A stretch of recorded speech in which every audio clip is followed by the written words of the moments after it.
Ode to Napoleon Buonaparte, Lord Byron.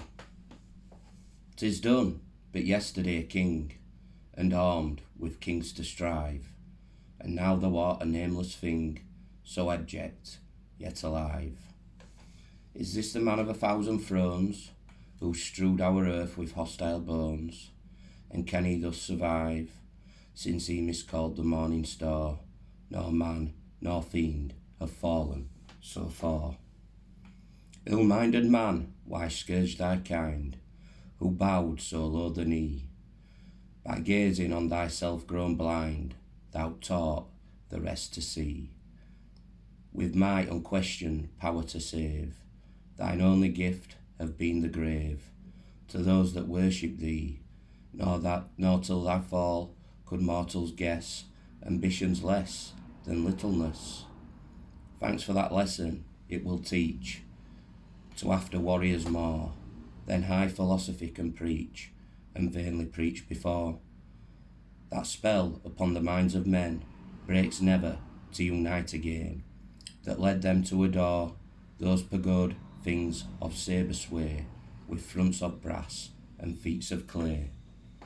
The triumph and the vanity, the rapture of the strife, the earthquake, shout of victory, to thee the breath of life. The sword, the sceptre, and that sway, which man seemed to made but to obey, whereof renown was rife, all quelled, dark spirit, what must be the madness of thy memory. The desolator, desolate, the victor overthrown, the arbiter of others' fate, a suppliant of his own. It is some yet imperial hope, that with such change can calmly scope, of dread of death alone, to die a prince or live a slave, thy choice is most ignobly brave. He who of old would rend the oak, dream not of the rebound, chained by the trunk, by vainly broke, alone how looked he round, thou, in the sternest of thy strength, an equal deed has done at length, and darker fate has found, he fell the forest, prowler's prey, but thou must cat thy heart away. The Roman, when his burning heart was slaked with blood of Rome, threw down the dagger, dared depart in savage grandeur home. He dared depart in utter scorn of men that such yoke he had borne. You yet left him such doom, his only glory was thy hour of self-upheld abandoned power. The Spaniard, when the lust of sway had lost its quickening spell, cast crowns for rosaries away, an empire for a cell. A straight accountant of his beads, a subtle disputant of creeds, his dotage trifled well, yet better had he neither known a bigot's shrine nor despot's throne. But thou, from thy reluctant hand, the thunderbolt is rung. Too late thou leavest the high command, to which thy weakness clung. All evil spirit as thou art, it is enough to grieve the heart, to see him thine own unstrung, to think the gods' fair world have been the footstool of a thing so mean.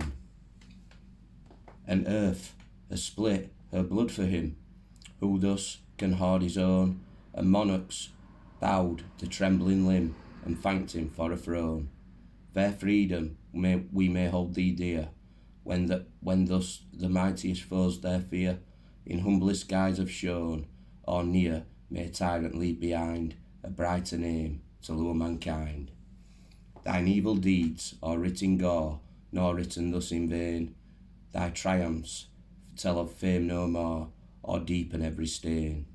If thou hast died as honour dies, some new Napoleon might arise, to shame the world again, but who would soar the solar height, to set in such a starless night? Weighed in the balance, hero dust, is vile as vulgar clay, the scales, mortality, or just, to all that pass away. But yet, methought the living great, some higher sports should animate, to dazzle and dismay, nor deem content could thus make mirth of these the conquerors of the earth.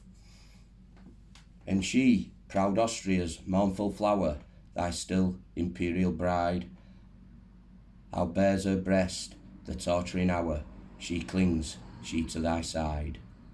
Must she too bend, must she too share thy late repentance, long despair, thy throneless homicide? If she loves thee, hoard that gem, 'tis worth thy vanished diadem. Then haste thee to thy sullen isle, and gaze upon the sea, that element may meet thy smile, it near was ruled by thee. Or trace with thine idle hand, in loitering mood upon the sand, that earth is now as free, that Corinth's pedagogue have now transferred his byword to thy brow. Thou Timor, in the captive's cage, what thoughts will there be thine, while brooding in thy prison rage? But one, the world was mine, unless, like he of Babylon, all sense is with thy sceptre gone. Life will not long confine that spirit poured so widely forth, so long obeyed, so little worth. Or like the thief of fire from heaven, without withstand the shock, and share with him the unforgiven, his vulture and his rock. Freedomed by God, by man accursed, and thy last act, though not thy worst, the very fiends arch mock.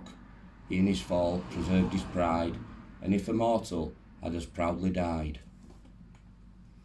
There was a day, there was an hour, while earth was Gaul's, Gaul's thine, when the immeasurable power, unsated to resign, had been an act of purer fame, then gathers round Marengo's name, and gilded thy decline, through the long twilight of all time, despite some passing clouds of crime. But thou forsooth must be a king, and don the purple vest, as if the foolish robe could wring remembrance from thy breast. Where is that faded garment, where the gewgaws thou wert fond to wear, the star, the string, the crest? Vain, forward child of empire, say, all are thy playthings snatched away. Where may the wearied eye repose, when gazing on the great, where neither guilty glory glows, nor despicable state? Yes, one, the first, the last, the best, the citizens of the West, whom envy dared not hate, beneath the name of Washington, to make man blush there was but one. End.